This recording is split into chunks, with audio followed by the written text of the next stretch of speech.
आदरणीय अध्यक्ष महोदय, ये सदन का सौभाग्य है कि आप दूसरी बार इस आसन पर विराजमान हो रहे हैं। आपको और इस पूरे सदन को मेरी तरफ से मैं बहुत बहुत बधाई देता हूं।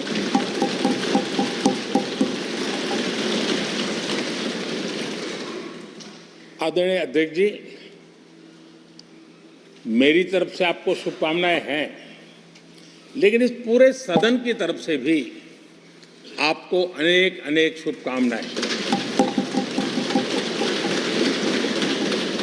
अमृत काल के इस महत्वपूर्ण कालखंड में दूसरी बार इस पद पर विराजमान होना बहुत बड़ा दायित्व आपको मिला है और आपका 5 वर्ष का अनुभव और आपके साथ हम लोगों का 5 साल का अनुभव, हम सबका विश्वास है कि आप आने वाले 5 साल हम सबका मार्गदर्शन भी करेंगे और देश की आशा अपेक्षाएं पूर्ण करने के लिए ये सदन अपना दायित्व निभाने में आपकी बहुत बड़ी भूमिका रहेगी। आदरणीय अध्यक्ष जी, हमारे शास्त्रों में कहा गया है कि विनम्र और व्यवहार कुशल व्यक्ति सफल सहज रूप से होता है और आपको तो उसके साथ साथ एक मीठी मीठी मुस्कान भी मिली हुई है। आपके चेहरे को ये मीठी मीठी मुस्कान पूरे सदन को भी प्रसन्न रखती है। मुझे विश्वास है आप हर कदम पर नए प्रतिमान, नए कीर्तिमान गढ़ते आए हैं। 18वीं लोकसभा में स्पीकर का कार्यभार दूसरी बार संभालना ये अपने आप में एक बड़ा नया रिकॉर्ड बनते हम देख रहे हैं। श्री बलराम जाखड़ जी वो पहले ऐसे अध्यक्ष थे जिन्होंने 5 साल कार्यकाल पूरा करके फिर दोबारा उनको स्पीकर बनने का अवसर मिला था। उसके बाद आप हैं जिन्हें 5 साल पूर्ण करने के बाद दोबारा इस पद पर आसीन होने का अवसर मिला। गत 20 साल का एक ऐसा कालखंड रहा है कि ज्यादातर स्पीकर या तो उसके बाद चुनाव नहीं लड़े हैं या तो जीत करके नहीं आए हैं। आप समझ सकते हैं कि स्पीकर का काम कितना कठिन है कि उसके लिए दोबारा जीतना मुश्किल हो जाता है, लेकिन आप जीत करके आए हैं, इसके लिए एक नया इतिहास आपने गढ़ा। आदरणीय अध्यक्ष जी, इस सदन में ज्यादातर हमारे सभी माननीय सांसद आपसे परिचित हैं, आपके जीवन से भी परिचित है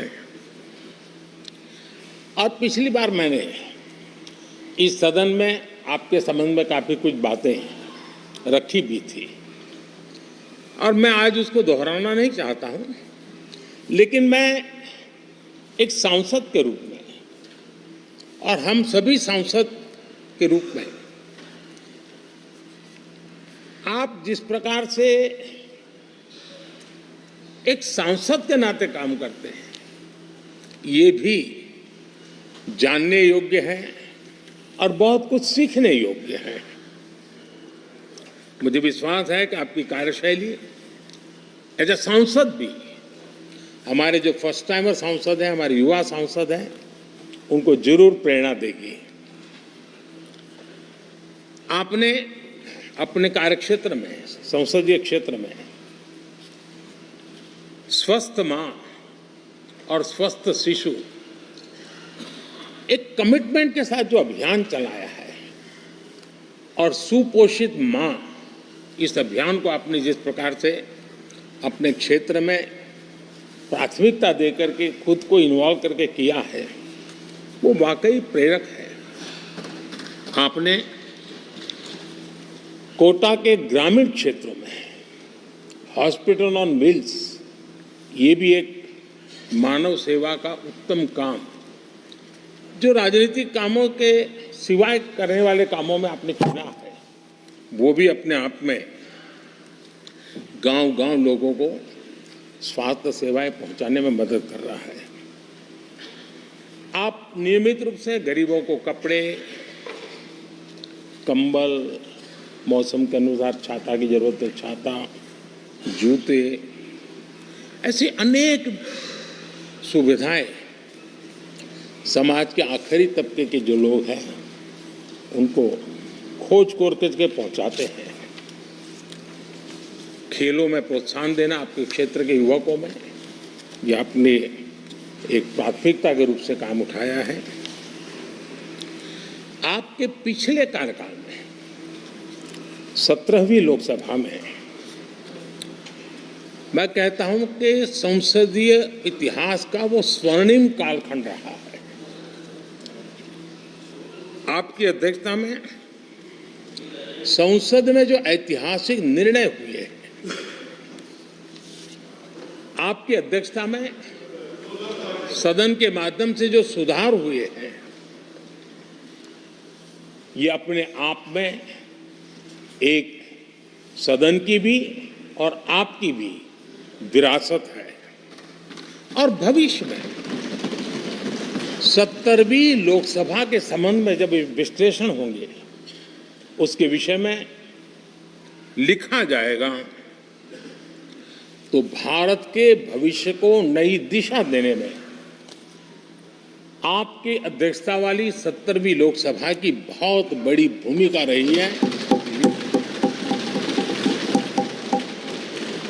आदरणीय अध्यक्ष जी, 17वीं लोकसभा में नारी शक्ति वंदन अधिनियम 2023, जम्मू कश्मीर पुनर्गठन विधेयक, भारतीय न्याय संहिता, भारतीय साक्ष्य बिल, भारतीय नागरिक सुरक्षा संहिता, सामाजिक सुरक्षा संहिता, digital personal data protection bill, मुस्लिम महिला विवाह अधिकार संरक्षण विधेयक, transgender persons protection of rights bill, consumer protection bill, direct tax विवाद से विश्वास विधेयक, सामाजिक, आर्थिक और राष्ट्रीय महत्व के ऐसे कितने ही महत्वपूर्ण ऐतिहासिक कानून 17वीं लोकसभा में आपकी अध्यक्षता के अंदर इस सदन ने पारित किए हैं और देश के लिए एक मजबूत नींव बनाई है। जो कार्य आजादी के 70 साल में नहीं हुए, आपकी अध्यक्षता में इस सदन ने इसको करके दिखाया। आदरणीय अध्यक्ष जी, लोकतंत्र की लंबी यात्रा में कई पड़ाव आते हैं। कुछ अवसर ऐसे होते हैं जब हमें कीर्तिमान स्थापित करने का सौभाग्य मिलता है। 17वीं लोकसभा में उपलब्धियां, मुझे पूरा विश्वास है देश आज भी और भविष्य में उसका गौरव करेगा। आज देश अपनी आकांक्षाओं की पूर्ति के लिए भारत को आधुनिक बनाने की दिशा में जब हर तरह से प्रयास हो रहे हैं, मैं मानता हूं कि ये नया संसद भवन भी अमृतकाल के भविष्य को लिखने का काम करेगा और वो भी आपकी अध्यक्षता में। नए संसद भवन में हम सबका प्रवेश आपकी ही अध्यक्षता में हुआ और आपने संसदीय कार्यप्रणाली को प्रभावी और जिम्मेदार बनाने का कई महत्वपूर्ण फैसले लिए हैं और इसलिए लोकतंत्र को मजबूती देने में मदद मिली है। लोकसभा में हम पेपरलेस डिजिटल व्यवस्था से आज काम कर रहे हैं। पहली बार आपने सभी माननीय सांसदों को ब्रीफिंग के लिए एक व्यवस्था खड़ी की। इससे सभी माननीय सांसदों को भी आवश्यक रेफरेंस मटेरियल मिला। उसके कारण सदन की चर्चा अधिक पुष्ट हुई और ये आपका एक अच्छा इनिशिएटिव था जिसने सांसदों में भी विश्वास पैदा किया। हाँ, मैं भी कुछ कह सकता हूं, मैं भी अपने तर्क दे सकता हूं। तो एक आपने अच्छी व्यवस्था को विकसित किया है। आदरणीय अध्यक्ष जी, G20 भारत की सफलता के एक महत्वपूर्ण पृष्ठ है, लेकिन बहुत कम चर्चा हुई है, वो है P20 और आपके नेतृत्व में G20 देशों के जो पीठासीन अधिकारी हैं, स्पीकर्स हैं, उनका सम्मेलन आपकी अध्यक्षता में हुआ और अब तक P20 के जितने सम्मेलन हुए हैं उसमें ये ऐसा अवसर था कि दुनिया के सर्वाधिक देश आपके निमंत्रण पर भारत आए और बहुत ही उत्तम प्रकार के निर्णय उस समिट में हुए और उसने विश्व में भारत की लोकतंत्र की जो प्रतिष्ठा है उसको गौरव देने में बहुत बड़ा रोल अदा किया है। आदरणीय अध्यक्ष जी,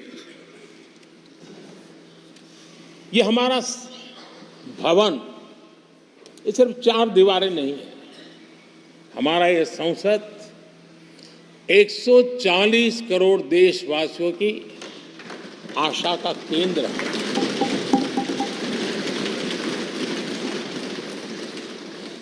संसद की कार्यवाही, जवाबदेही और आचरण हमारे देशवासियों के मन में लोकतंत्र के प्रति जो उनकी निष्ठा है उसको और अधिक मजबूत बनाता है। आपके मार्गदर्शन में 17वीं लोकसभा उसकी प्रोडक्टिविटी 25 साल के हाईएस्ट लेवल पर 97% रही और इसके लिए सब माननीय सदस्य तो अभिनंदन के अधिकारी हैं, लेकिन आप विशेष अभिनंदन के अधिकारी हैं। कोरोना जैसे मुश्किल कालखंड में आपने हर सांसद से व्यक्तिगत फोन पर बात करके उनका हाल पूछा। कहीं किसी सांसद की बीमारी की खबर आई तो आपने सदन के अध्यक्ष के नाते व्यक्तिगत रूप से उसकी चिंता की और वो सभी दल के सांसदों से जब मुझे सुनने को मिलता था मुझे बड़ा गर्व होता था कि जैसे आप इस सदन के परिवार के मुखिया के रूप में उस कोरोना कालखंड में भी व्यक्तिगत चिंता करते थे। कोरोना काल में भी आपने सदन का काम रुकने नहीं दिया। सांसदों ने भी आपके हर सुझाव को सर आंखों पे चढ़ाया। किसी को ऊपर बैठने के लिए कहा तो वो वहां जाके बैठा, किसी को दूसरे जगह पे जाके बैठने के लिए कहा तो वो भी बैठा, लेकिन देश के काम को किसी ने रुकने नहीं दिया। लेकिन आपने ये जो फैसले किए उसका परिणाम है कि हम उस कठिन कालखंड में भी कार्य कर पाए और ये खुशी की बात है कि कोरोना काल में सदन ने 170% प्रोडक्टिविटी, ये अपने आप में दुनिया के लिए एक बहुत बड़ी खबर है। आदरणीय अध्यक्ष जी, हम सब चाहते हैं कि सदन में आचरण, सदन के नियमों का पालन हम सब करें और आपने बड़े सटीक तरीके से, संतुलित तरीके और कभी कभी कठोरता के साथ भी फैसले लिए हैं। मैं जानता हूं कि ऐसे निर्णय आपको पीड़ा भी देते हैं, लेकिन सदन की गरिमा और व्यक्तिगत पीड़ा के में आपने सदन की गरिमा को पसंद किया और सदन की परंपरा को बनाने का प्रयास किया। ये साहसपूर्ण काम के लिए भी आदरणीय अध्यक्ष जी, आप अभिनंदन के अधिकारी हैं।